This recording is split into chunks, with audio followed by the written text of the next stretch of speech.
It's Brian Preston, the money guy.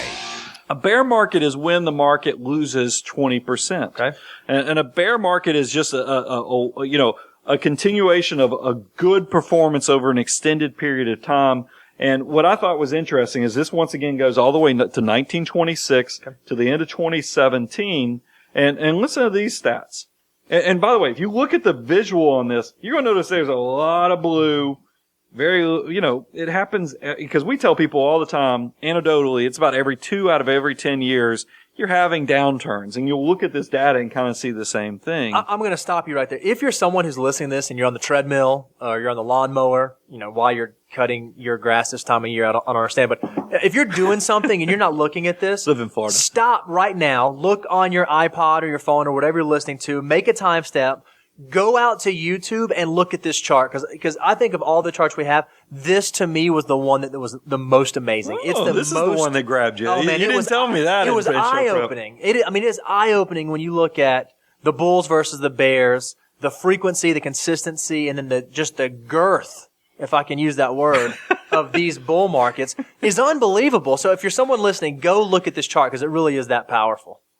Carry on with your thought now. I got thrown off by the girth, but let's just keep reading here. The average bull market period lasted 9 years with an average cumulative total return of 480%. The average bear market period lasted 1.4 years with an average cumulative loss of 41%.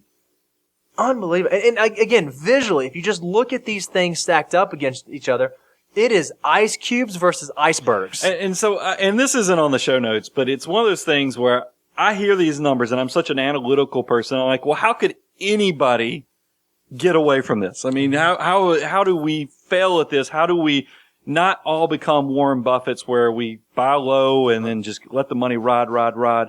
What happens? We are miserable, emotional creatures.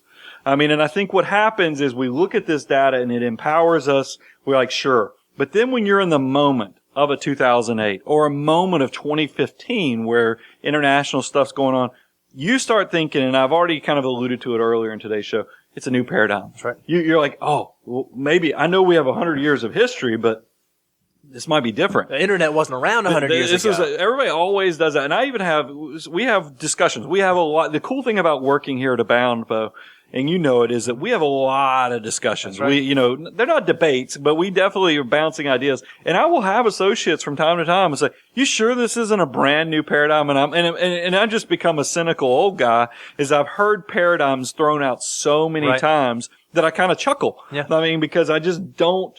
I know that we're in a new world and there can be more efficiencies, there can do things, but it is amazing how markets, and I think it all goes back to Adam Smith's Invisible Hand when you talk about Wealth of Nations, written back in the 1770s. Yeah.